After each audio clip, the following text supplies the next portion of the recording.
कहना ही क्या ये नैनिक अनजान से जो मिले चलने लगे मोहब्बत के जैसे ये सिलसिले अरमान ऐसे दिल में खिले जिनको कभी मैं न जानूं वो हमसे हम उनसे कभी ना मिले कैसे मिले दिल न जानूं अब क्या करे क्या नाम ले कैसे उन्हें मैं पुकारूं कहना ही क्या ये नैनिक अनजान से जो मिले चलने लगे मोहब्बत के जैसे ये सिलसिले अरमान ऐसे दिल में खिले जिनको कभी मैं न जानूं वो हमसे हम उनसे कभी ना मिले कैसे मिले दिल न जानूं अब क्या करे क्या नाम ले कैसे उन्हें मैं पुकारूं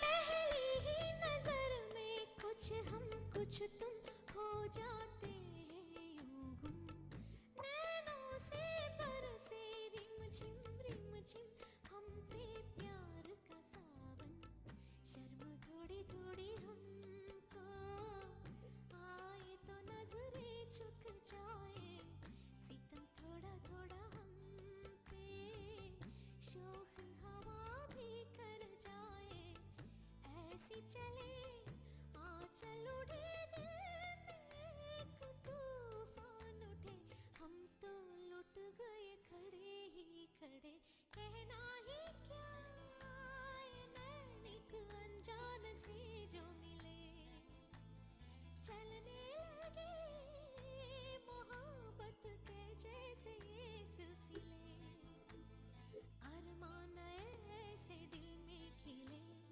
जिनको कभी मैं न जानूं वो हमसे हम उनसे कभी ना मिले कैसे मिले दिल न जानूं अब क्या करे क्या नाम ले कैसे उन्हें मैं पुकारूं गुमसुम गुमसुम गुप्पचुप गुमसुम गुप्पचुप गुमसुम गुमसुम गुप्पचुप गुमसुम गुप्पचुप हल चल खो गई तेरी कौन सी है तेरी चुप हल चल खो गई तेरी कैसी है गुप्पचुप प्यारी प्यारी चेहरे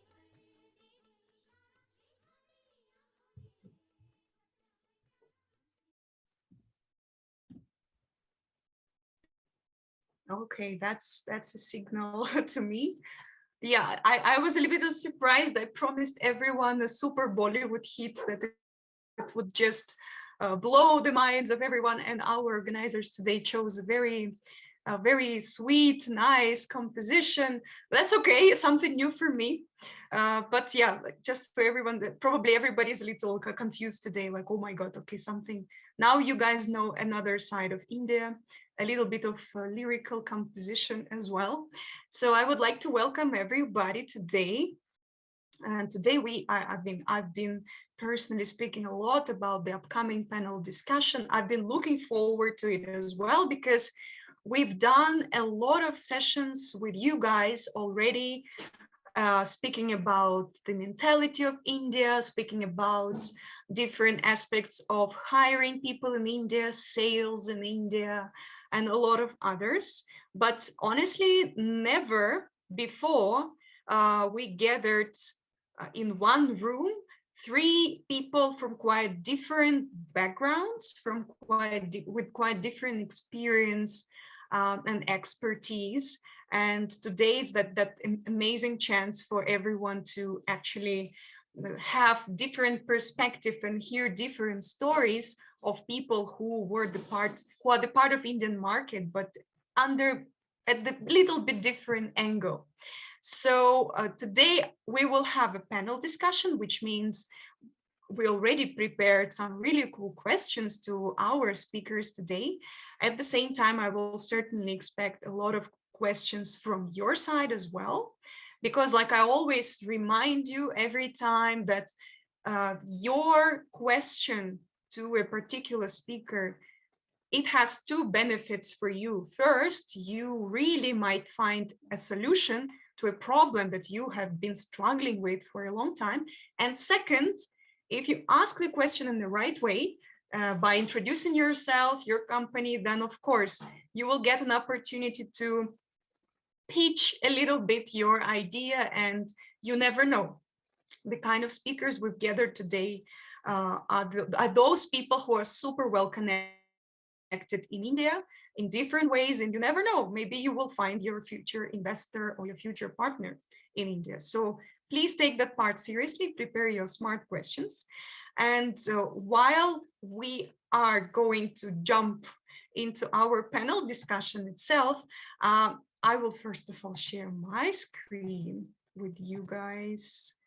And like this, if you can see the full screen, please type yes on the chat. I can see. I will type yes. Yeah, exercise your fingers. Yes, Mega, thank you. Yes, yes. I can see very well. Perfect. Okay, and I will start with a little bit of introduction from my side. Okay, so like I promised to you, we have prepared three speakers for you today. And we will start first. So we have a little bit of, not the balance, but we have like a super trio. I will call them in this way, two gentlemen and one amazing lady. I'm really looking forward to hear from all of them. So first, we will have an angle from a co-founder of a digital marketing agency, which is called Observe, and also O Positive. Yeah, so they position themselves as the center of excellence for SEO specialists. I'm really looking forward to hear more about that, because we do have startups among us over here also who are into marketing, into SEO solutions, into launching and so on. So I'm sure that will be quite useful for them. Now, a little bit about Mr. Ravi Soni. Ravi, one thing I know he's super proud of is that he's an alumnus of the Indian institute called IIT Delhi. Now, for you guys, it might not say anything, but I know what it means.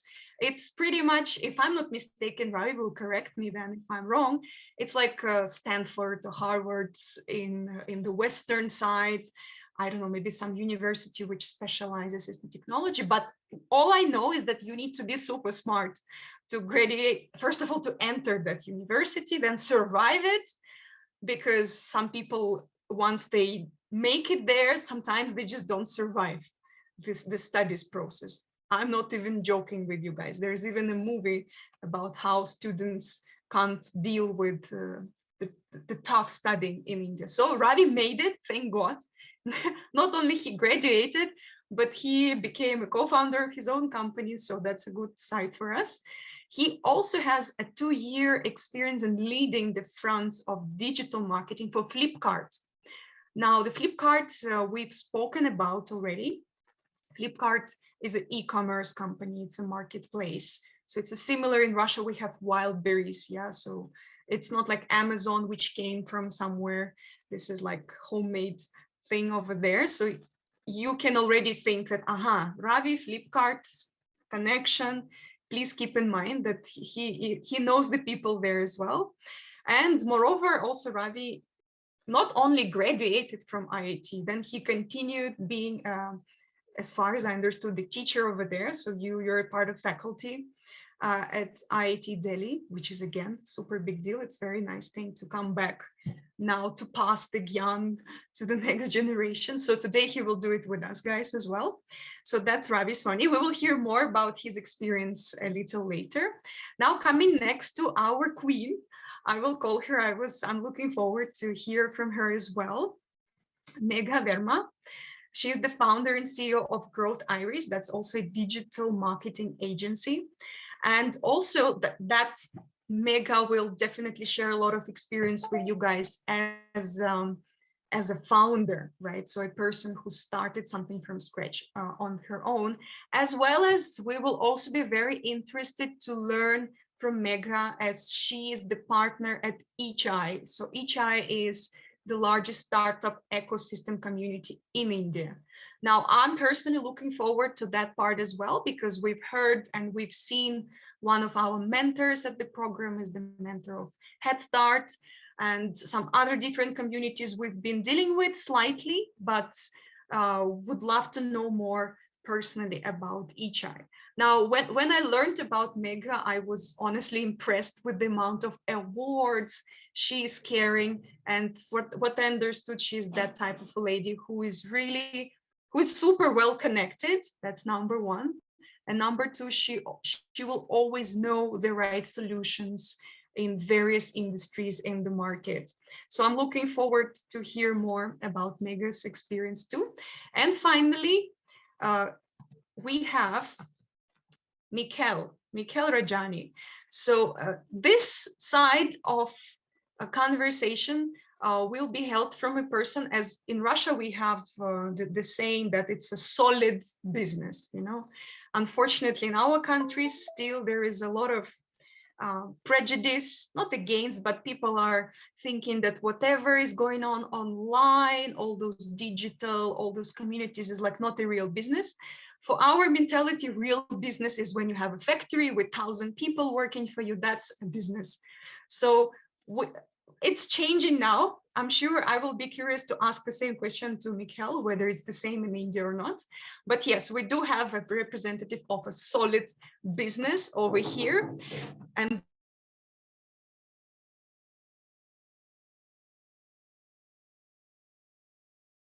sorry, so that's Mikhail Rajani. He is the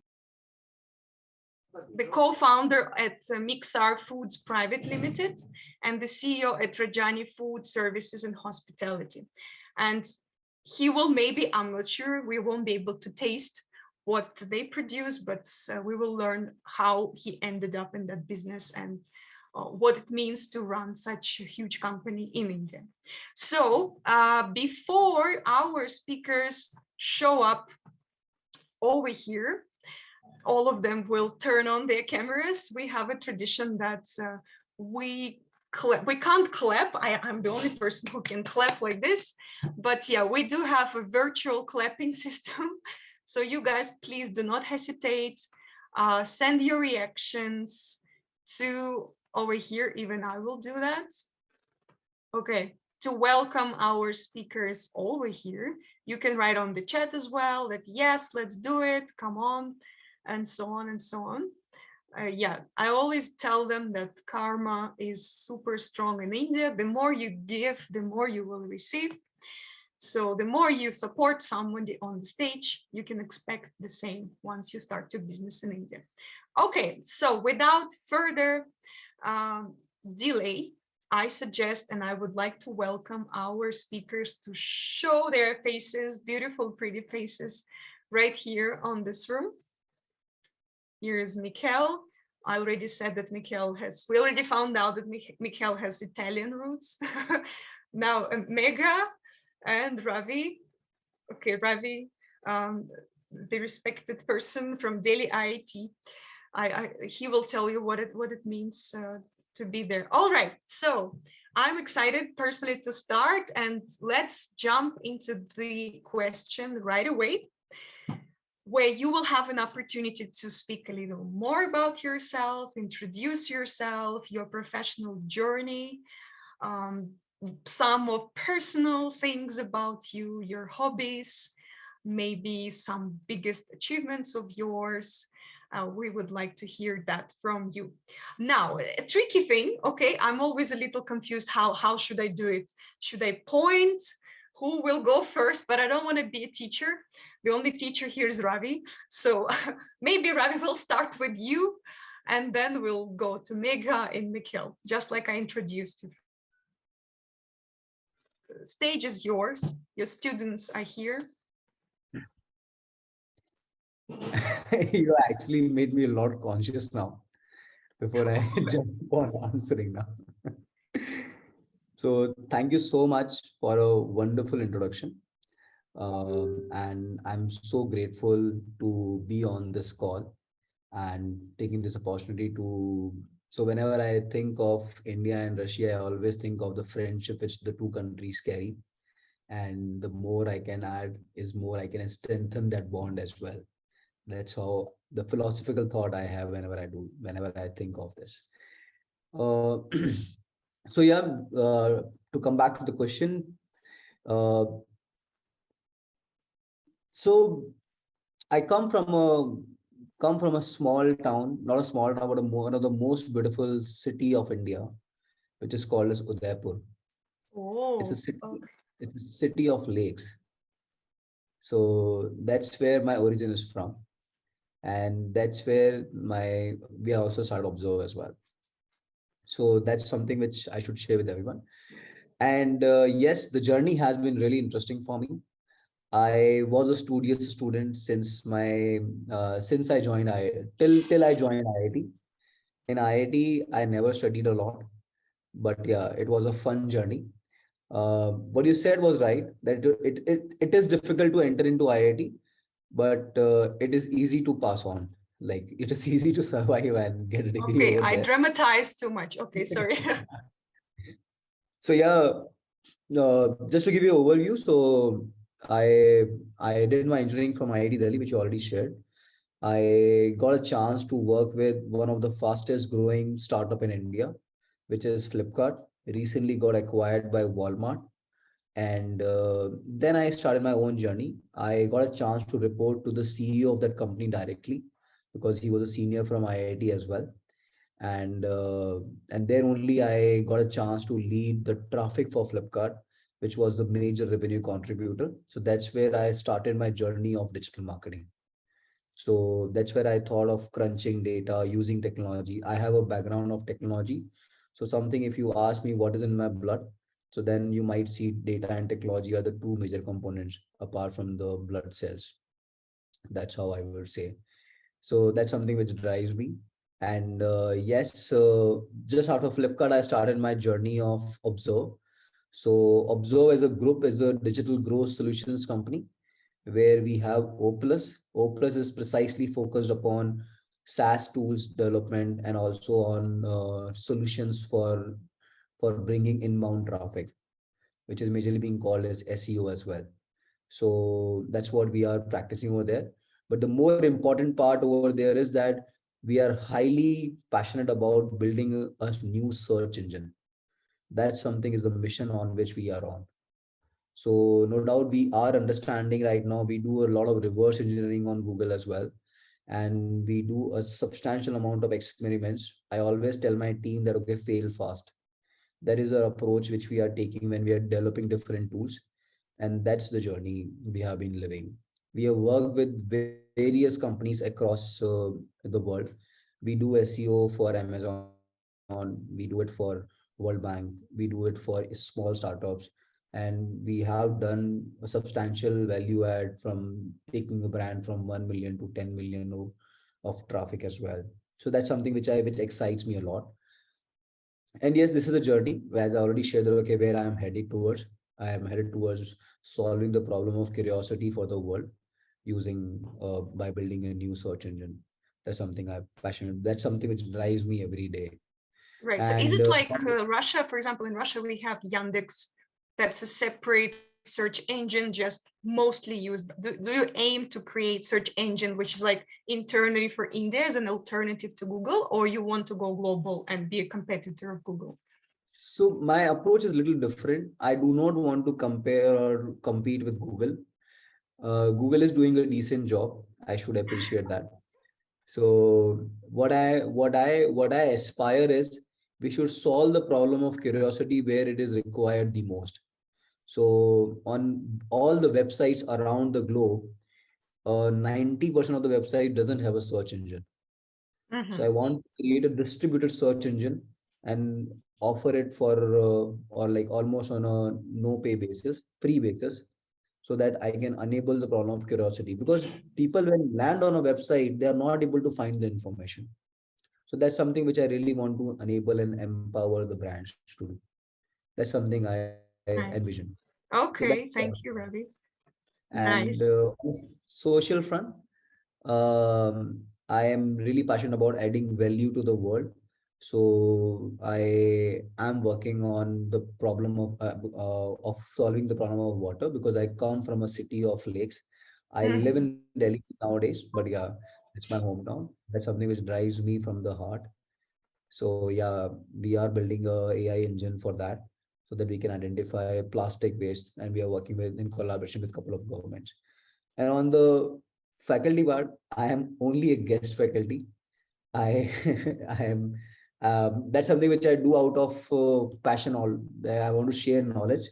So I do lead couple of courses in IIT, and now very soon I would be leading a course in New York University as well because Mhm. we are planning to launch our brand in US, and we are doing a collaboration with them. But the whole idea is to share knowledge. So that's what we are trying to do. And Great. I love playing tennis. That's something on my personal part. And yeah, I love traveling with my beautiful wife. So that's something which excites us. That's Thank so you. nice. Okay. So the tennis player, guest faculty. Okay. Noted. Yeah, but maybe we never know. That's Yeah. your future. Thank you, Ravi. So Thank I'm you, not sure, man. Mega, are you there? I was planning to um, mix and match all three of you by going with you first and then Mikkel. Yeah, sure. I was just waiting for my turn to start. Here you go. And it was pretty interesting to, hear to Ravi. So thank you so much.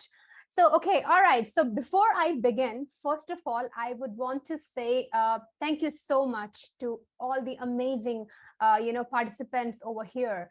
Thank you so much. I would want to first appreciate the Global Venture Alliance and the Tech Export 2 and the Moscow Export Center to, bring all these the event together. I want to personally say thanks to Yulia, to for being an outstanding support and doing something so amazing.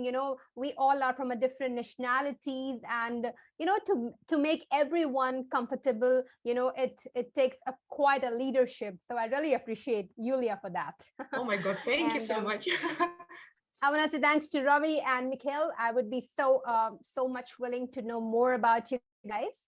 And finally, I want to say thank you for all the amazing participants. I cannot wait for you guys to come over to Indian market and explore and have a winning strategy and explore lots of opportunities here. So to begin with, let me go ahead and quickly introduce myself. My name is Megha Verma. And as Julia has instructed us to go for some personal information also to bring that human touch. So my birthday is coming in December, which is pretty near, I think a month or so.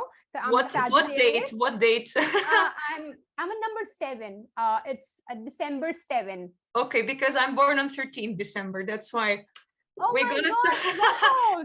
yeah, yeah, yeah. Amazing, amazing. So see, we are like way near in birthday wise. So True, great, true. awesome. All right. So when we talk about going ahead and introducing myself, I am from a family of bureaucrats and attorney. So my grandfather was, he was in the cabinet ministry of Indira Gandhi. If you guys know, she was one of the renowned prime minister. My grandfather, Dr. Bhishma Narayan, he was, the governor and, for the 7 states. So because of that, I was very keen as a child to understand the government, the ministries, and about all these connections. So I think that, and since as a child I used to go ahead and attend all the events at the embassies and the different kind of events of different national embassies and ministry. So that has been quite an experience for me. I have done my studies from University of London. Staying in London was also a great experience for me. And then I have an experience of over 13 years, I would say, since I've started very early, my career, my working life. So I am a founder and CEO of Growth Iris, which is a New Delhi, India based digital marketing agency. And we help a lot of startup ecosystem in their brand collaborations, in their government collaboration with the PSU, with the corporate collaboration, and nurturing them and making their growth strategy in the Indian ecosystem. And like Yulia mentioned, I also lead the ECHI chapter, which is the largest startup community ecosystem in India. So when I talk about the community, the power of community, as it goes, like once you penetrate into the startup ecosystem, it creates a lot of credibility and trust among the Indians, because once you will go ahead and like to explore the business opportunities in India, I think platforms like this gives you a lot of confidence in going ahead and knowing people and setting up a stage for yourself wherein you build credibility and establish your brand presence. So I help startups in and having that kind of reach. I have worked with financial institutions like HSBC and Citibank, which are all globally known. I have worked with ministries of finance and Accenture management consulting firm. And I have helped a lot of international companies in actually setting up their businesses in India. And so they were, they were like American companies, from Houston, and they're all across. And as I was going through the email that Julia, you have sent me, I was figuring out there were so many startups who are like SaaS-based, fintech, they're manufacturers, they are software developers. So it was pretty interesting, to have a look at that. And I'm really hoping that, you guys should definitely come over to India and let's explore more opportunities. Yeah. Some of them, by the way, currently are already in India. They flew for a couple of events. So yeah. Oh, that's amazing. Sounds like we need to connect you, Megha, to, you're in Delhi right now, right? Yes, I am in New Delhi. Okay, great. I would love to, for sure. Okay, because I heard that from your enthusiasm, you would love to connect. So I guess I would love to connect. And in fact, I can invite them over for events. I mean, that would be, because this is what I keep on doing. So that would be a wonderful, opportunity for me also. Yeah. So we do have representatives of GVA and who are here. So yeah, we'll pass this idea to, because it looks like you're super welcoming, and then you would make them feel, because of course, things which are very common to you guys, of course, maybe to me, because I've lived in India for many years, but trust me, to many companies here, it's like flying to Mars, literally. It's just so unbelievable. So that's great. Thank you, Megha, for your energy, for your hospitable attitude, and yeah, looking forward to hear more from you. And here we go, Michele, Italian way. So looking forward to hear from you. Buongiorno, privet. I don't know how to say hello to all the different nationalities present today. Thank you for having me on this panel. I've only had very positive interactions with Russians throughout my life. I used to live in Goa, which is where I met Julia, who sort of connected us all together. And I'm a big fan of Russian fighters as well. Khabib, and recent champion Islam is the new UFC champion. So a big fan of Russian UFC fighters. A little bit about myself. I'm the proud father of a 4-year-old boy. I live in Mumbai, India. I went to university in Canada, to the Odette School of Business in Ontario. And I come from a business family, pretty much like how you described, large factory, thousands of workers, manufacturing clothes, which is what my family business is. And when I graduated from university, pretty much like a traditional family business, I was made manager of one of the factories in my father's company and I wanted to shoot myself because it was not, it was not, did not sort of appease my passions. I always had a passion for the food business and love cooking, which is why, with the support of, I have a very supportive family as well. I started my first business, which was a pizzeria in Mumbai, which is more Fun. Italian connections for you, called Francesco's. I grew that business from one restaurant to 12 restaurants over a span of about 8, 9 years. I sold that business 3 years ago to a company called Nino Foods, which got selected for Y Combinator, which is a very exclusive startup program, and it had a good outcome for everyone. And I started Nagin Sauce because I always felt that India was a country of spice lovers. Anyone from outside of India, when they perceive India, they think of a spicy country, but no brand sort of aligned itself with that reputation. And we have some of the best and spiciest chilies in the world.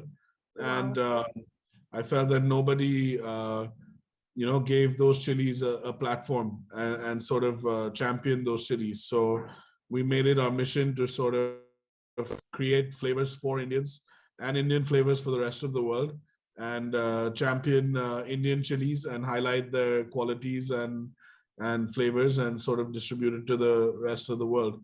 And I'm here to help anyone if they want to sort of come to India, start something here. There are very practical steps you can take. India is a country of a lot of opportunities, I would say, and but it's also easy to get confused in the commotion and chaos. Um, if anyone needs any help, happy to reply to you on email or LinkedIn with actually specific questions if you do have.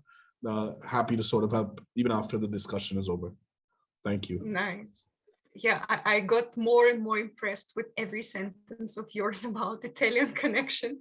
That's incredible. Like you couldn't be more Italian, like opening pizzeria, then even the sauces thing, like it's incredible, really. So there is something for sure going on with Italy and you. Yeah. So and then thank you. Yeah. So now I understood. I got confirmed with my theory of factory with 1,000 people and like having a family business, familiar story when parents want their children continue what they have been doing, and then children having a little bit different opinion. So yeah, that's nice. Like you could really give a wide range of knowledge from mentality and cultural point. Okay, great. So I'm even more excited now, guys, to continue this conversation because I see that really different backgrounds that three of you have.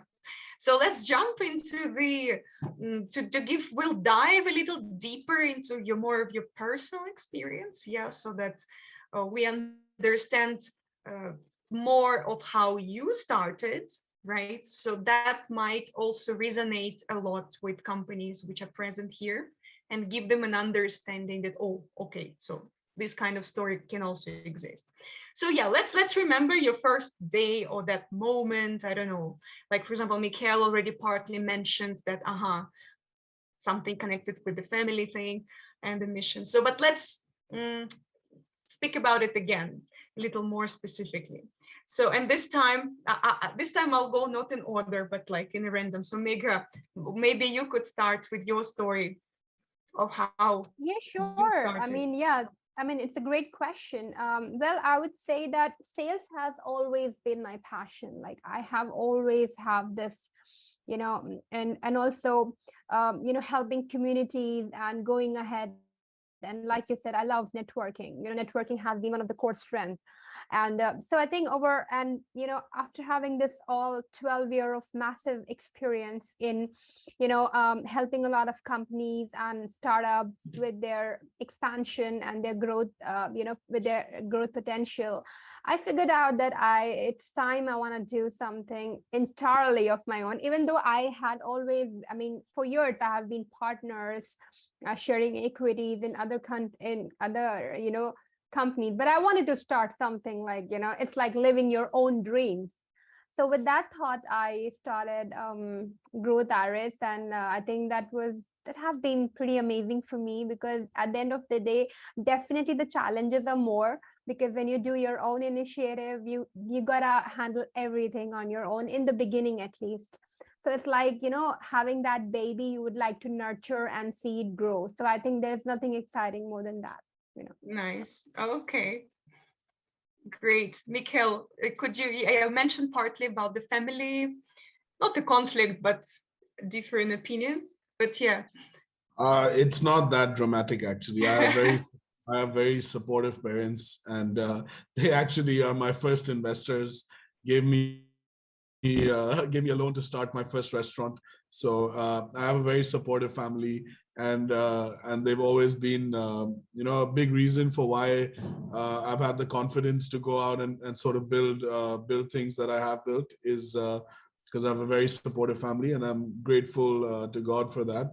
I realized that the restaurant business I started when I was very young.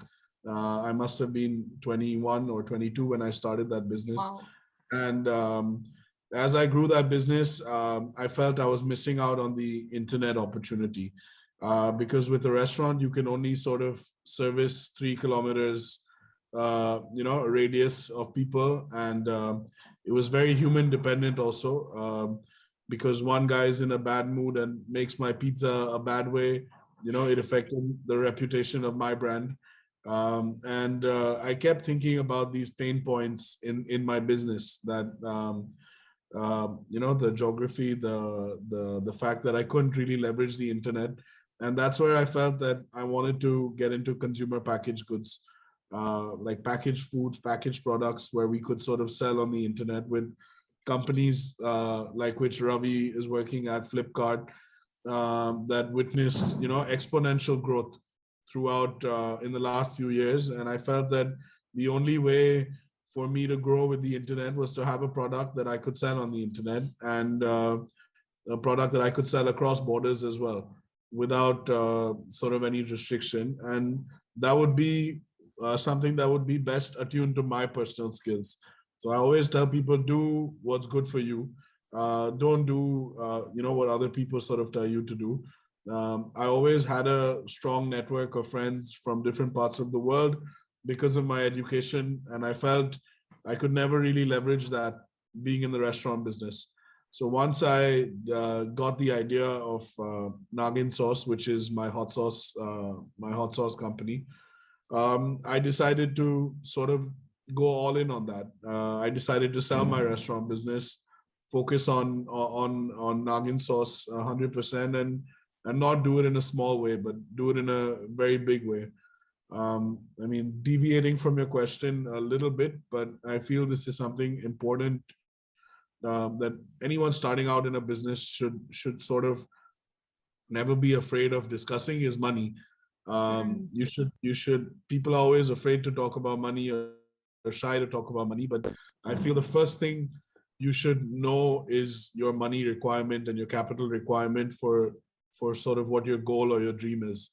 And once you then solve that problem of figuring out whether you can arrange the money, not arrange the money, you can manage your next steps and your next goals accordingly. So I think money, understanding your capital requirements is a key for anyone starting up with anything, and not being shy. And there's lots of money around from various sources. Once you have an idea and once you're sort of committed to it, the more you work on it, the more you sort of realize that money and things like that become easily available to you. But like you said, your first capital was you took from your family, like business, since your family already had the background. Okay. Yes. But nice. And if I'm not mistaken, on LinkedIn, I saw that you raised funding as well later, right, for Nagin. That was in my hot sauce business. So I sold the restaurant business. That's where my family sort of helped me start. We sold that by the grace of God, paid my family back, and now I still own some equity in the company that sort of bought my restaurants, and yeah, I started a new company in which we sort of sell hot sauce out of, and we raised venture capital. We raised almost $1 million, and yeah, we've been growing year on year through a pandemic, not complaining though, having a good Nice. time. Okay. Thank you, Mikhail. Ravi, Yes. your journey. So thank you so much for sharing, Mikhail and Megha. So let me share one truth over here, because this is a question which normally can be dramatized as well. But yeah, I know that you guys have already shared it, but normally I share some different versions at different times. But so I come from I actually come from a family business as well.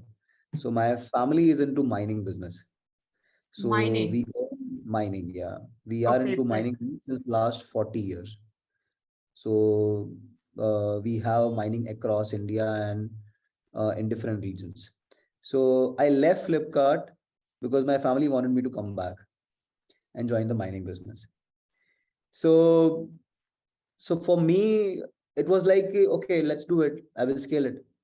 But then but then, and I never wanted to like, there was no specific motivation. Okay, let's start a company at that time. But what happened, and why I'm saying all these things, because you can never connect the dots by looking forward. You can always connect the dots by looking backward. So that's something which now I strongly believe. So at that time, and I like when I actually came back, I never so there were three motivations, I would say, in a way.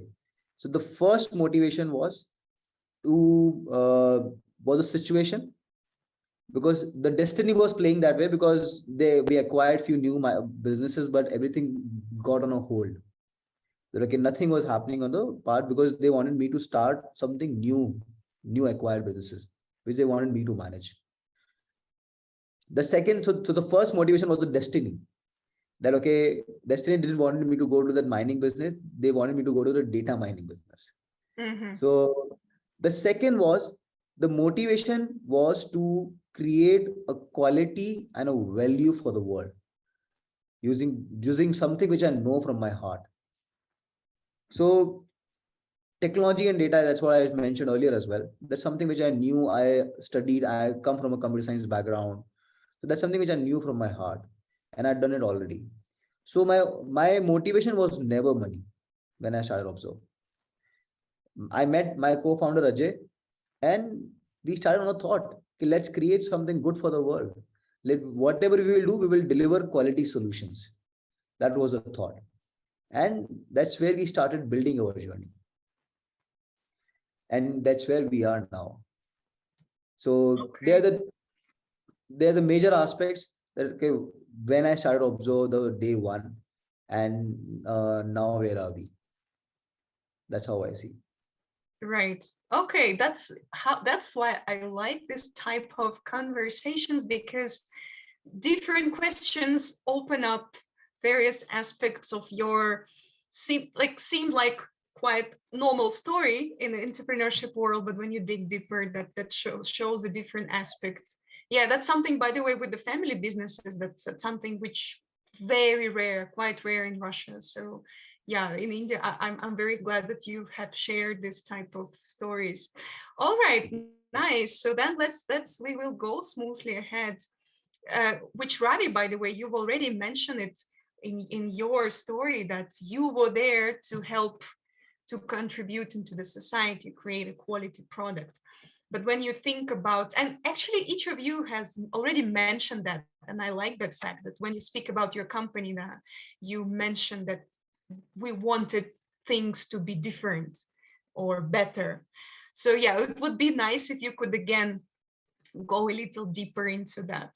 Yeah, so Mikhail, I think let's start with you. I somehow now remember, I even wrote this phrase, give Chili's the platform. But I don't know, it just conquered my heart. give, I give the mean, Chili's the platform. That's super cute. So yeah, like, but so again, if you could mention it Sure. again, what was the problem in the market? Was it really the fact that there were no chili sauces at all in India? It's really hard to believe, honestly. So there's a lot of chili sauces. There were either Western sauces like Tabasco, Right. and Thousand Islands and mustards and things like that, or there were very Asian sauces like sriracha, gochujang, and things like that. Nobody ever made a hot sauce for the Indian palate itself.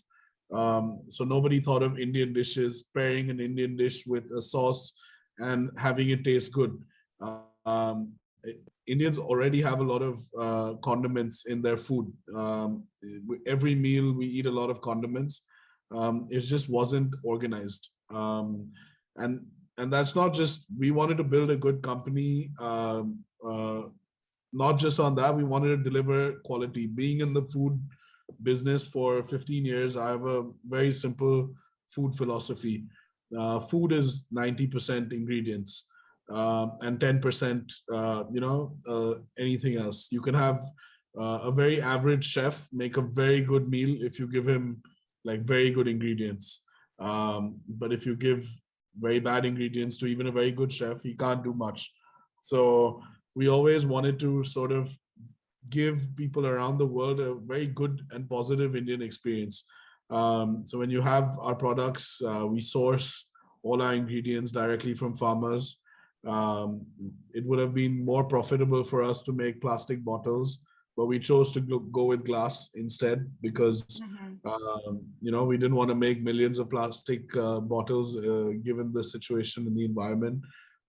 Everything we do, we sort of we don't go for the cheaper option, we go for the correct option. And I think because of the internet and because there's a community built around your brand today, people sort of know what you stand for, and they choose you because of that. um, and I think that was one of the biggest pain points was we Indians needed brands that they could be proud of. We were Mm. ready. We've adopted brands from around the world for so many years, and we like so many other brands. This is a new age India, and as long as you stand for the right things, I think we have a massive population, and with the support of that, we can build global brands. Today, we're selling in 7 other countries and getting a very good response because we're supported by the Indian diaspora all over the world. So Right. uh, yeah, that's a little bit about us.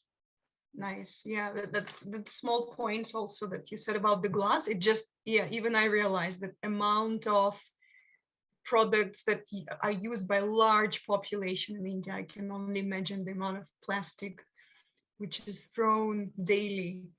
Yeah, that's a very eco-friendly solution. Nice. Thank you, Mikhail, for sharing. Megha, how is your, you could also speak, by the way, from both sides, because you are Yeah. an example for me, like your agency as well as the community, The that these community both part. I things mean, are super cool. sure. I mean, I wanted to talk more on the community part this time because what I have experienced and what I have analyzed, like people coming over to us, that each startup is unique on its own. Okay. Some of them are, still in the idea phase. Some of them are they're very early stage starters. Some of them are looking for the proper enablers and or most likely the investors, or some of each and every startup has their own unique set of challenges. And with at each high community, it being the largest startup community, like it started 13 years ago, and now we are doing this in almost 15 countries globally. Oh, okay. So Wow. correct, yeah. So, and of course in 25 plus cities in India itself. So so we do a lot of meetups, we do a lot of events around that, and each event is very unique. Like sometimes we do things for, let's say, the fintech founders or the D2C founders, or someone who is very much in the B2B industry, marketplace kind of thing, or let's say the SaaS founders, for example. And every month, typically on the second Friday, we do a demo day wherein the startup would come and they can showcase and present, their startup, their initiative, what they're doing, what are the challenges in front of the enablers and investors and those kind of incubators who are a part of our network. So we Every give them a second Friday, right? In every city? yes, in Delhi NCR, I'm doing it every second Friday of the Okay, month. wow. So I think my next demo day is happening on 11th of November. Okay, and besides, on every Saturday, like in November, we will be doing events around for there will be a Web3 event, there will be a D2C one, kind of that. So so basically, if you talk about the pain, I think giving them a platform like this solves a lot of issues. Okay, because the panel members are mostly they are the leaders in their respective industry. And also when we talk about the audience is also very rich in terms, like, you can actually find your co-founder. You never know. I mean, I have seen people in the community, who are going around and their ideas are matching and they're going ahead. And so the whole idea is to give the startup founders, typically the early stage founders, a platform to raise their concern, to learn, and there is always a value addition. So I think the strength of community is something which can never be ignored, and there's a lot of energy and passion to share. And as a role of community members, we are here to help each other grow. So Right. that's what. I like immediately the question popped up in my head when I heard it's so cool to be part of it.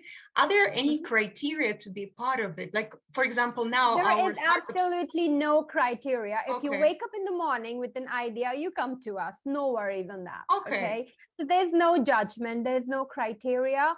The registration is also free of cost. So we are not charging any amount of rupee or any money, for you to come and join us. The whole idea is to give you guys an exposure, and amazing possibility and collaborations do happen. I've seen them working when a lot of people who are like-minded come together at a platform like this.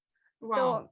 So I yeah, think what this I is saw immediately for, like, in terms of that, we could even separately share whatever, if you advise me, like on the website right after this, together with the presentation and today's recording, we will shoot the website of each eye where our startups could already register, right?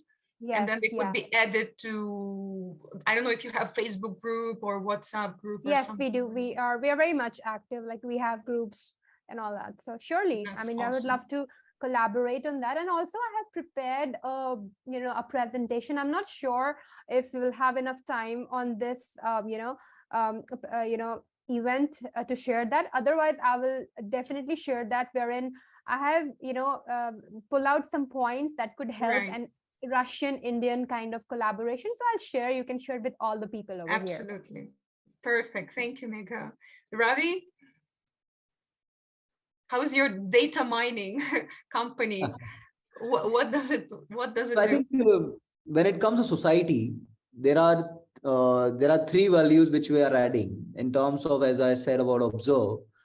So as observe, what we believe that every brand out there has an aspiration.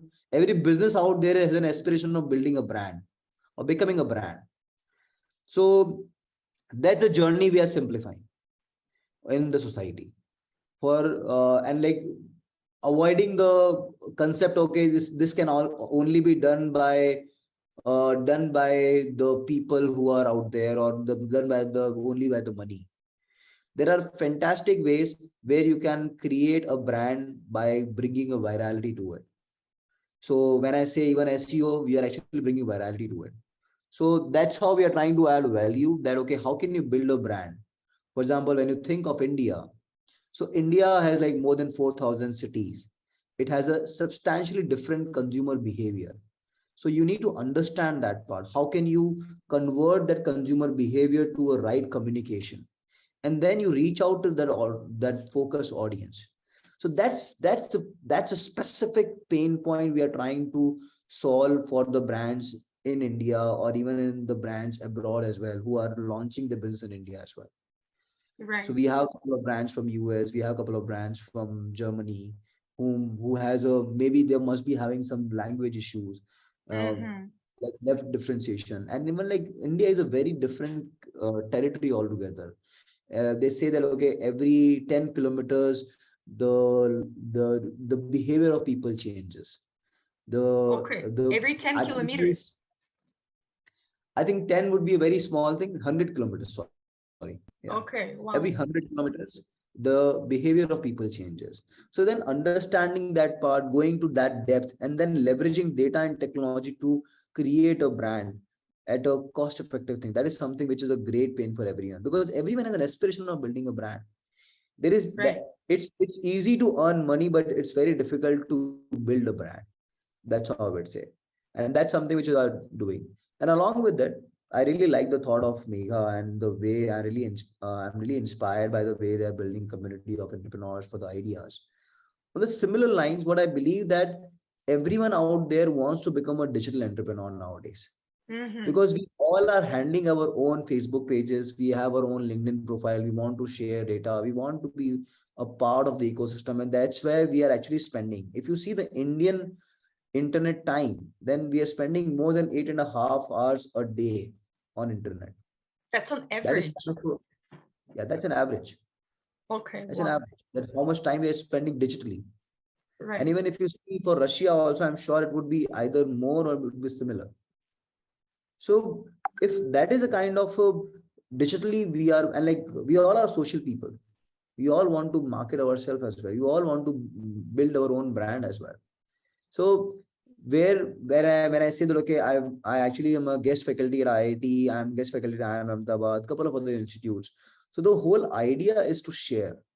The whole idea is to let people know what are the right ways of doing it, and what are the something which you should not do.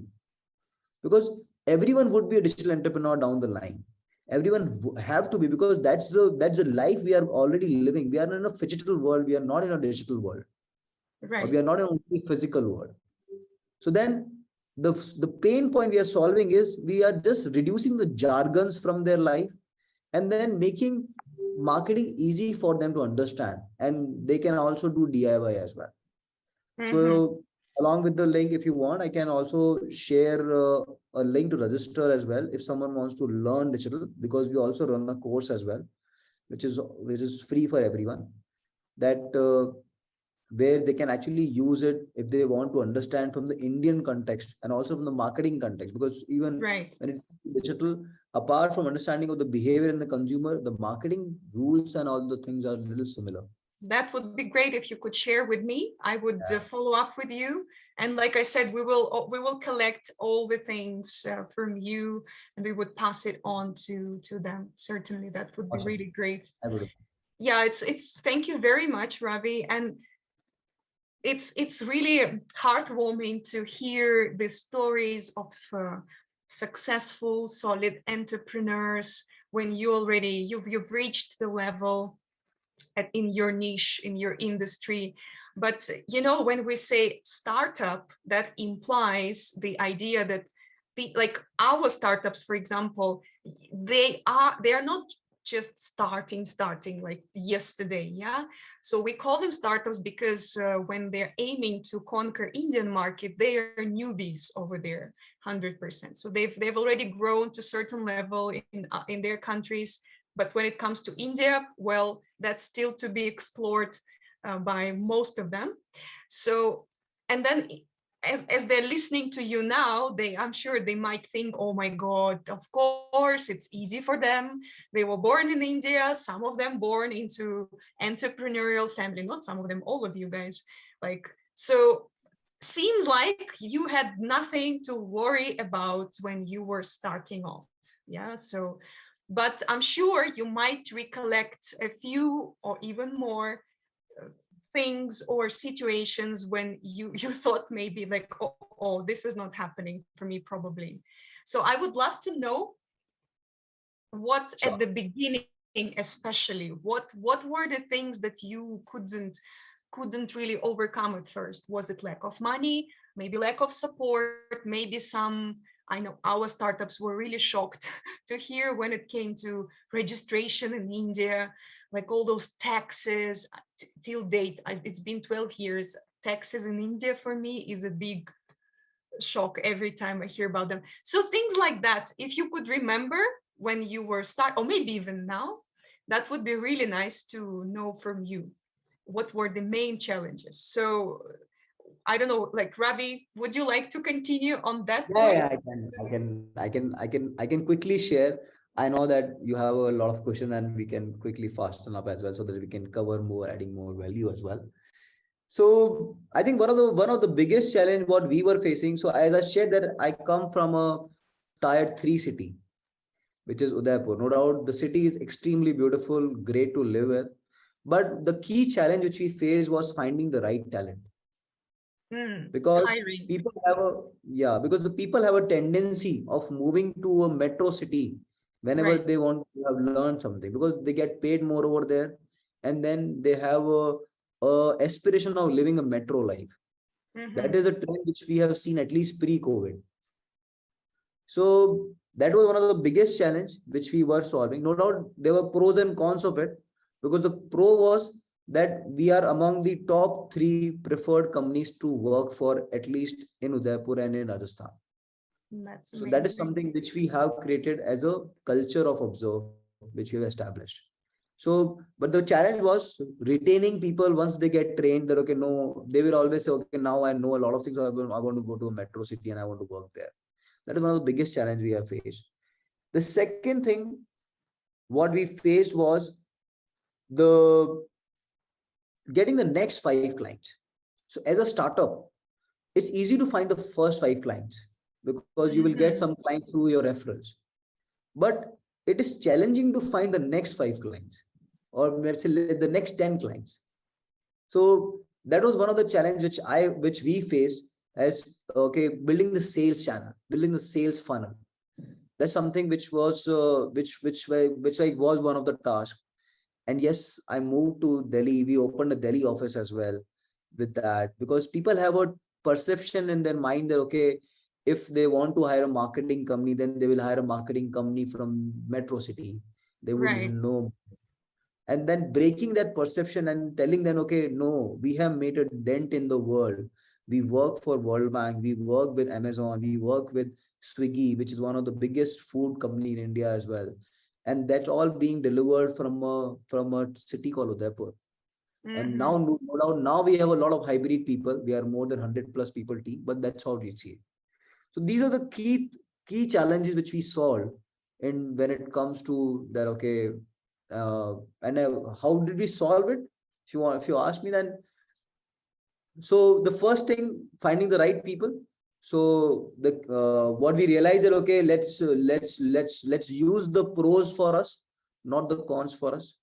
So no doubt, yes, there was a less availability of people. So one thing what we did was we opened an office in Delhi. So the people we were not able to find in Udaipur, we were hiding them in Delhi. And then that was one way we were solving. The second thing, making a great culture so that Mm. people don't leave. We were being even awarded by BBC Knowledge for like the cultural values which we showcase to them using a video. Could you give So an example, like a small one? What was that? Like chai drinking together? Like what was that? so so one of the unique thing which we used to do when we were a smaller team, with every paycheck, we used to write a letter, a handwritten letter, kind of a report card for them. That, okay, how did they do this month? And coming that letter directly from the co-founder.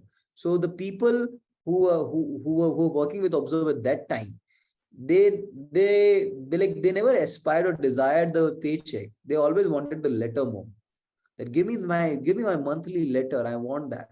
Because my Uh-huh. like mother Wow. will ask me, okay, where is the letter? I don't want a paycheck. That is a kind of a unique thing that you used to do. Apart from the team building activities, which normally happen at a lot of companies. I'm not denying that part. But the few things which can actually humanize and personalize the touch between the brand and you. So that's something which we did. So And there was you had the pile of letters, like you had one day when you as a co-founder, you had the list of employees, and then did you write those texts yourself, or you had some assistance with that? Like you did it. honestly, me and my co-founder, we divided the people. Okay, if, these many I would write, the people who were reporting to me, I used to write letters for them, but it wasn't scalable beyond 25 people, Right. because or else you have to think about the letter. It was a very personalized letter. Then the whole 1 or 2 days will go into just writing letters only. But that is something Exactly. which was very unique, and people feel really nostalgic today also when they see that letter, because I get screenshots of photos of the letters which we write to them. And This is so even, sweet. yeah, that's something which like became kind of a campaign among like people shared with their friends. Okay, this is one of the best company to work for. And one thing which I have seen, that like people always celebrate when a person join your company, Mhm. but we also celebrated the moment when he's leaving the company. Oh, but not in Yeah. the way that finally you left, yeah. But When I say but like, celebrate, it's not about, okay, you're feeling happy, okay, he's going. yeah, No, yeah. it is more about was the ritual, that okay, the whole team will prepare a kind of a, I'm sure you must have seen in your schools at days, whenever we are where like someone is, so you'll create some good messages, the whole team will buy a gift for him.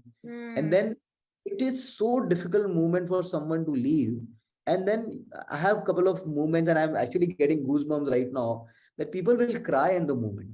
Oh wow, so So sweet. that is a kind of bond which people have shared. And Right. like, yeah, and like people, like even today only I got a video testimonial from one of my employee who is moved. Because see, someone is moving on is not just he just rejecting you. He had some different priorities, he had some different options, so he's taking a chance. And then we Right. have a lot of people who has come back as well. Okay. Yeah. We have a lot of stories who has come back. So like if they're in Udaipur, then they will never leave also. If they have to move to some other city, then there may be a chance to do it, because we made that foundation that stronger. And I think that was one of the success aspect of building this as a brand along with the business. That's So great. that is That's a something perfect example of how to take your like so seemingly con and then turn it into a pro by just developing nice culture. Honestly, thank you, Rai, for sharing this. I thought I've heard a lot of things about culture, corporate culture, but today you just opened my eyes to something very new and something very cool. And I'm sure it's just like one of the few things. Okay. Thank you. I mean, I would listen and listen to you more because I'm sure you have a lot of life hacks in your pockets, but I would love to hear also Mikhail and Mega. Mikhail, what would you say about your challenges? As an entrepreneur, it's every day is it's something new or the other. It's a constant. It's never going to be easy. So if you're starting something on your own, the price you pay for the freedom of being your own boss is that every day you're going to have to sort of deal with challenges.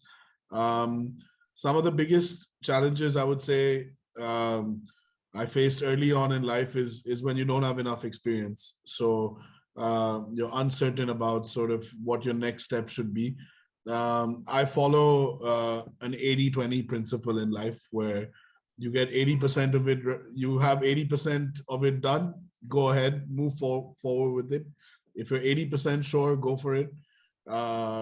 If you're mostly sure, go for it, so that you keep making sort of progress along the way. I always say that you should start things rather than spend time on the whiteboard discussing it for too long, because that's precious time wasted, and you make a lot of progress if you sort of actually start what you set out to do.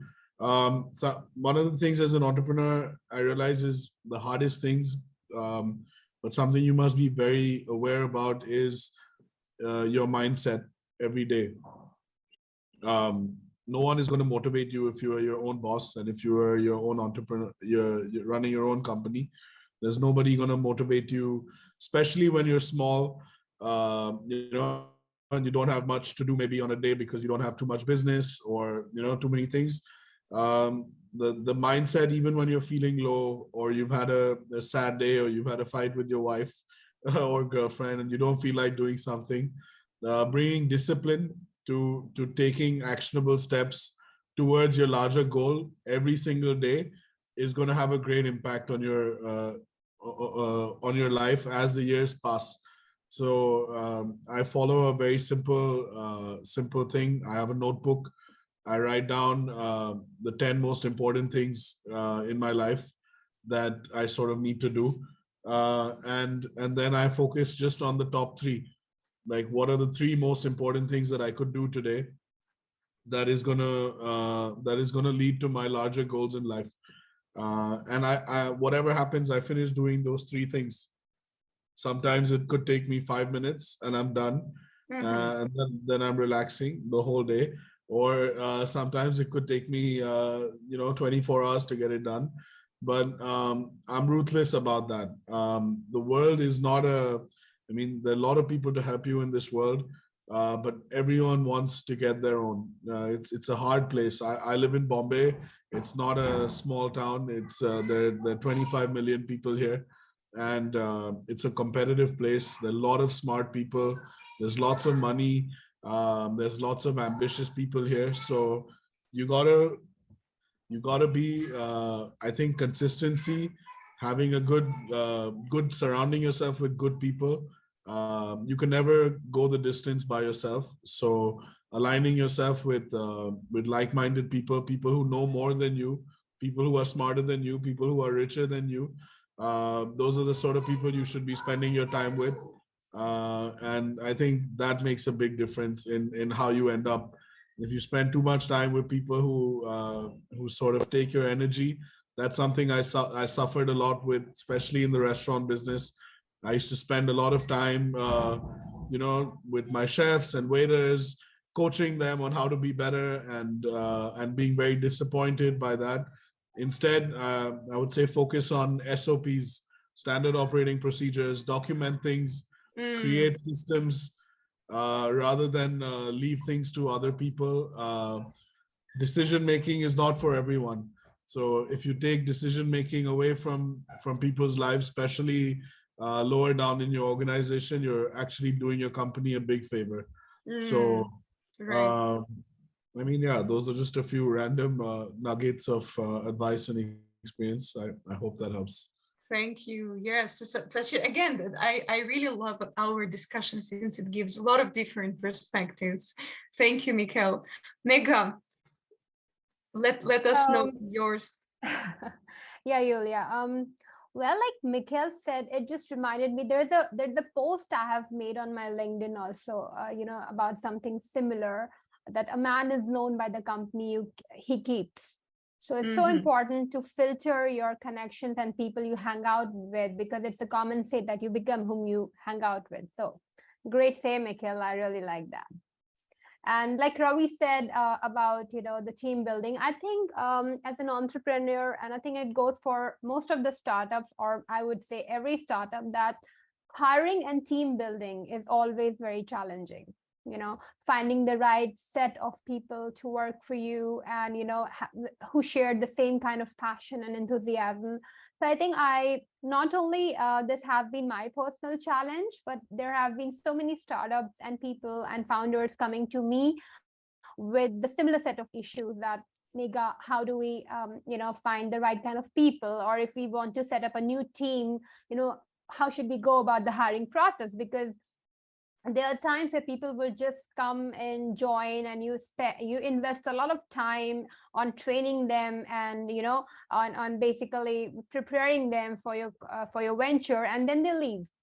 So that has been a pain area. So for that, to solve that, I would strongly recommend everyone to start building their personal brand, because young generation these days, they want to work with big brands and big names, and So I personally felt that when you establish and work on your personal branding, because I've seen a lot of entrepreneurs, they are emphasizing and focusing more on their brand and not and entirely ignoring the importance of personal branding. I feel that as a founder, you should definitely go ahead and make a name and build that kind of credibility and start giving values to people, so that because people like to connect with people, not with a brand. When a brand wants to act like people, they would know that you are trying to sell. So I think when you do a lot of personal branding, that establish a lot of trust. So that would be my recommendation for the founders, that while it's so good to work and make your brand reach and brand positioning the right way, it's also important for the founders to work on their branding. Would you give a quick example? Because like in the international arena, they're like Elon Musk, like Steve Jobs. They're like faces of, used to be, at least Steve used to, but Elon Musk is the biggest. But in India, are there people whom our startups could copy, look up to? Could you give a few examples? Like, are there people like that in India? Of course there are. I mean, I would say, for me, addressing these early stage founders, it also doesn't have to be very super mega name. There are so many people, like I have seen growing so much in a year, like Vaibhav Sisniti, who's the founder of Growth School. I've seen him growing so much in a year's time. And there's so many other founders in different arenas and different I think the best way to go about would be me sending their names probably on this chat, or I'll share the names with Yulia, so that she can share it with the network. That would be great. And also I need to say that it doesn't matter whether you're super big or not. When you're doing something and trying to give value to people, they will realize. And because that has been my own personal experience, I have started my LinkedIn journey pretty recently, and the kind of responses I've been getting has been mind-blowing and very overwhelming. People are coming directly to me and saying, hey, I would like to work, and how to go about it. So I think it's so important to, because today if we are here in this event, and there are many people, and so they would like to go and see online, who are these people, who are these speakers, what are they talking about, do they share any content on social media or internet. So, and when they go and they see that it's just blank and you're not doing anything, so that doesn't create a lot of value. So I feel that that way it goes very important. So I'll share the names with you, Yulia, after the meeting. Yeah, that would be great.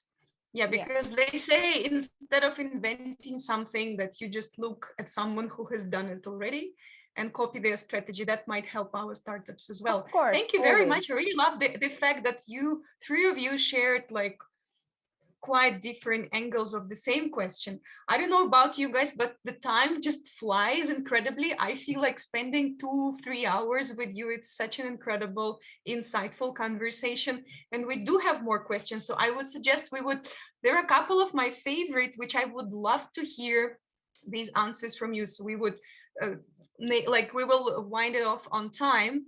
But speaking, like, let's say the topic of today's conversation was how to engage partners in India, how to become a partner with the company which is already in India. And theoretically, like three of you today, I wouldn't call it like our startups will jump on you like sharks. No, nothing like that. But still, of course, they would look at you and think, oh, wow, is there any way I could collaborate with Mikhail, with Mega, with Ravi? So let's assume that now this thought is going on in the minds of companies. Now, would you help them a little bit by sharing the ideal way to approach you as a company? Because I know you are extremely busy people. You're running big shows, like shows on the big scale in the country. So could you just share what would be the perfect way to approach you, and what is the kind of offer that maybe currently you're looking for some particular vendor you've been looking for quite a long time, or some innovative solution? So just could you give those few ideas so that our startups could think about the best way to speak about and follow up with you after this meeting? Mikhail, what would you say? Um, I'm very approachable on LinkedIn. Mhm. It's an easy way to reach out to me. And especially if you mentioned that you were part of this group, it would help me sort of recognize and take it forward even further. Um, and if anyone who wants to work with us, there's a clear difference between work with us and sell us something. There's always there's always two things that I sort of, my brain automatically filters messages on LinkedIn when I sort of see people trying to sell me something under the guise of helping me, or in that way. I prefer more direct approaches if you do have something to sell. I feel you should state your purpose in a very clear message. Whatever it is you actually want, you'll be surprised if you actually need an answer to something or a connection to someone, or if you ask a direct question, it's very easy, and entrepreneurs and people like helping people.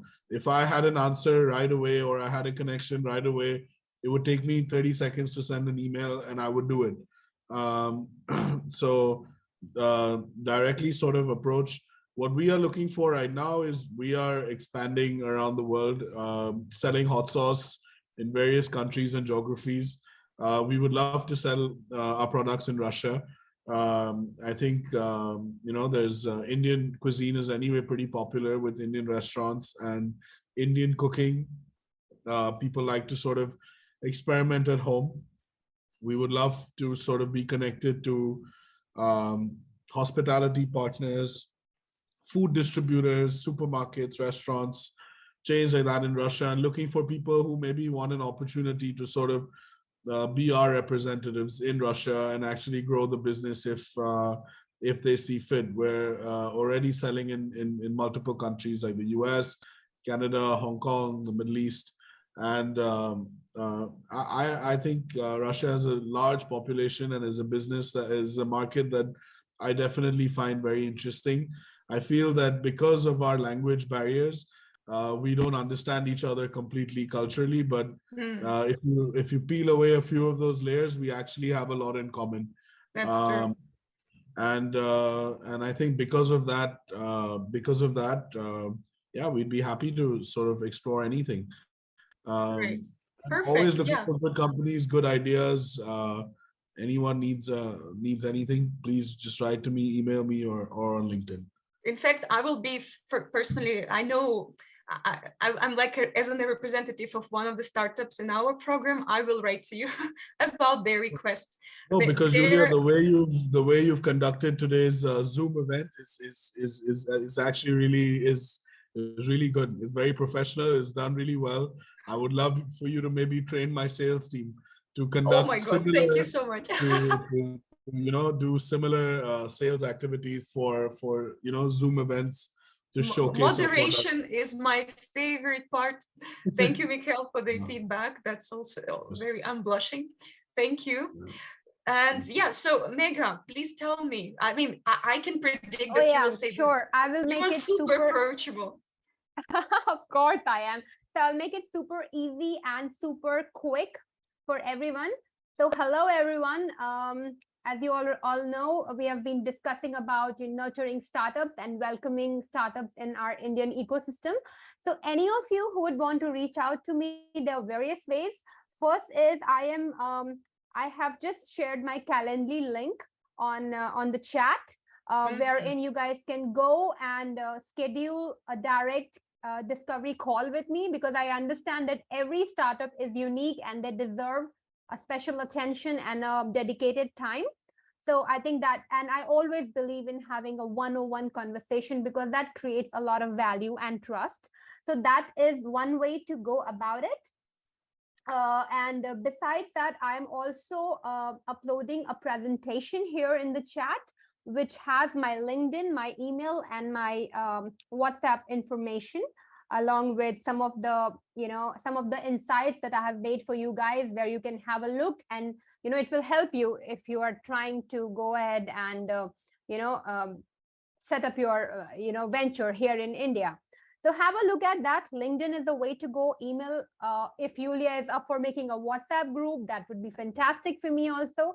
But like I said, I love 101 meeting, and any of you who are in Delhi NCR, do contact me. I would love to host you guys. And yeah, and I think when we start talking, there's a lot of possibilities that gets open, a lot of roads open. So I think rather than saying I think let's talk first, let's understand what you Right. want to do, and then we can always go ahead. So yeah, over to you, Absolutely. Yulia. That's wonderful. I have downloaded your presentation already, and that was the plan Thank you. initially. So we will certainly collect all the contact information. Now I've saved Mikhail's email, and I will confirm with you as well on the chat on the WhatsApp. Great. Like the preferred way, like Mikhail mentioned, that LinkedIn and email are the best ways. Now for Megha, it's Calendly, that's another progressive way. So I'll collect all this information from you as well. And then certainly we will pass it all together to everyone on the program, including the organizers as well. So Ravi, tell us please. Now I need to mention about Ravi.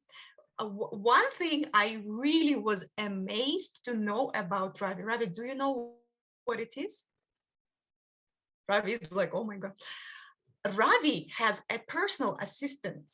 Now, I'm telling you, this is the culture which is just for the last 2 years, thanks to very powerful business trainers in Russia. Finally, this culture started growing in Russia and CIS countries in general, because a lot of trainings started appearing which were just aiming to one thing: save entrepreneur from burning out.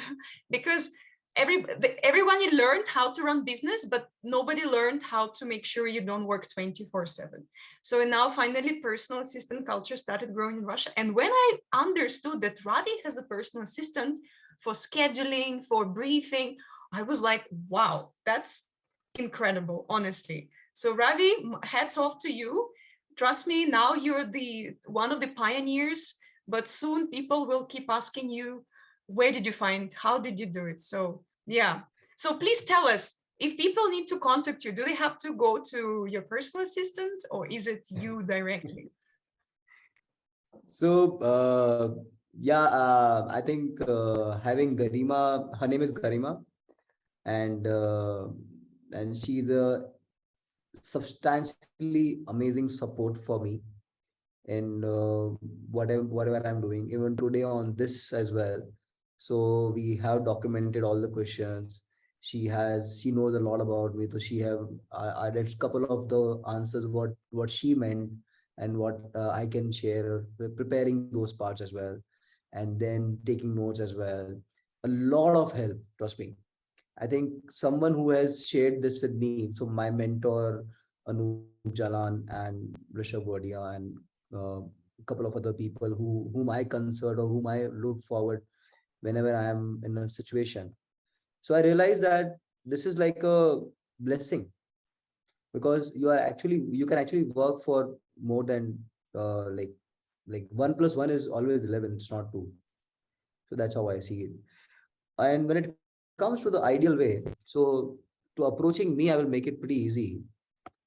So that's where I have all my office doors always open to my people as well and to the fellow entrepreneurs, because I have gone through the journey and I realized that how difficult is the next 5. It's not that easy. So I'm always open to connect people wherever I can, and always open to listen if I can take value from there. So for like people like us, it's very easy to, at least for my company, if you have a value proposition, send me like a 2-line note, and then maybe I may align the first meeting with Garima, but for like making it more profession as we are doing, and along with one of the focused person in my team who can take the first brief, so that we can make it more meaningful discussion whenever I'm bringing on the call, so I can add more value towards the call. That's the whole idea. That's how I normally approach this part. And but I think I would share on the part of because I have gone through, and my team has done some analysis of what kind of companies are there on today's webinar as well. So I could see that maybe their objective is, everyone's objective is very different, right? They all don't want to approach companies like us. There are different companies, and most of the companies are B2B focused, where they want to reach out to the Indian SMEs or the Indian companies or organizations. I think a company from Russia already have a soft corner from India, Mhm. and it is like they're being considered little when it comes to technology. I would not say that okay, they are being considered from a underdeveloped company. They are being considered as at par or even higher. So I will share an experience where we have worked with SEM Rush. Mm. I hope everyone knows SEM Rush. So SEM Rush, I have worked with them, and then how they penetrated the Indian market can be a good case study for you guys. I will just take 2 minutes and I will share that idea, and I'm sure that would be a great value for everyone. So SEM Rush is like a software company for marketing SaaS software with a little expensive at pricing as well when it comes to Indian context. So what we did with them, and like what is the approach they followed? They created a Indian counterparts. Like they involved, they actually explored a way of doing partnerships, or like maybe exploring the nodes who can be very influential node. For example, let's say maybe Megha can be one of, I'm sure she's a great connector who can really help people, and you can really help you to connect with various entrepreneurs. So focusing upon that, okay, what is the audience any of the companies who is on the call right now wants to penetrate towards? You might need to build a trust, because trust is very important whenever you are going into a B2B business. For me also, trust is very important. If from this particular call someone will call me, then I would be taking it on priority because I have a trust of you, or I have a trust of Julia. That's how it all works, right? Across the world. Great. So then creating that trust could be a great idea. And then along with that, maybe they can create an Indian counterpart, or maybe I would suggest come to India once. And Mega, I would love to host them with you in Delhi. Okay, So, we have already competition. Who no, no, hosts there's them no in Delhi? competition. There's No, just Can no, a I we come? I work want to together. come. There is no collaboration. competition. We work together. We love to do that. Perfect. So yeah, because coming to India will open a lot of aspects for you guys. Understanding the culture, because cultural beliefs is very important. Like what is expensive for the Indian market, or what is their belief? How do they take Right. decision? It cannot be always depending upon the price. What are my pain points from an Indian context? You need to understand that. That is how the industry works. I know I have worked with a company called Good Dot. So the founder was from US, and she Mhm. was based in India. She actually read a book on, like, I can actually ask her as well to understand the Indian mindset. So that okay, how the people think in India, because a lot of time, like punctuality is a little concern with a lot of Indians as well. That's what, maybe I was also 2 minutes Right. late to before the call. So there are a lot of behavioral traits, so which might help us to understand or penetrate the market better. I think we can go along with that, but yeah, I want to pick it crisp. Sorry, that's all. Right. So I catch it on the very positive note that the doors are open and you are like portal to India for our companies. And that's honestly, that means a lot to hear these words. Uh, and that's probably where we share that note of hospitality, yeah, where like the more Western the country is, the more individual they are. I don't think they would ever extend this kind of invitation, come and I will host you. But to hear this from you, it's really precious. And thank you very much for extending this type of invitation. I'm sure you can expect a lot of calls and messages after this call. And like I promised you, we will collect all the data, all your contacts. And tomorrow morning, while everything is together, we will shoot this to our companies where you could take it forward. I have had an immense pleasure to speak with you and meet you this time. Hopefully, meeting you in person, who knows, very soon. I would really love to come and discuss all amazing possible collaborations. I would like to thank you from all my heart. It's been a really, like I told you, when time flies, that's a sign of an amazing conversation. It has been like that for me. didn't notice this 1.5 hours and could go on and on. Thank you very much, Megha, Ravi, Mikhail. From my side, just my personal thing, I told you already before the call, you're very welcome to Sicily, where if you decide to come here, everything is taken care of. Don't even think about it. And of course, our participants from Russia are already lining up to host you wherever they are, Moscow, St. Petersburg, and so on. So we have participants who are in Madrid and so on. So please, I hope it's not the last time we meet. Thank you very much for your precious time, knowledge, and information, and see you very soon. I would like to ask everybody to, like, again, my favorite part, clap all the reactions. Thanks. It's been an amazing time, full of insights personally for me. Thank you very much, and would like to wish you again happy Diwali and New Year as well. I missed that part. I hope you had a great celebration. Thank you so much. Yeah, we just had Diwali, which is like one of the prime Indian festival, and yeah. Perfect. So hope that lights and energy, you will collect it within your heart and carry on the entire year ahead.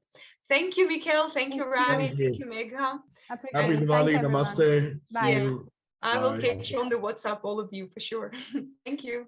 Thank you. Bye-bye. Bye. Bye.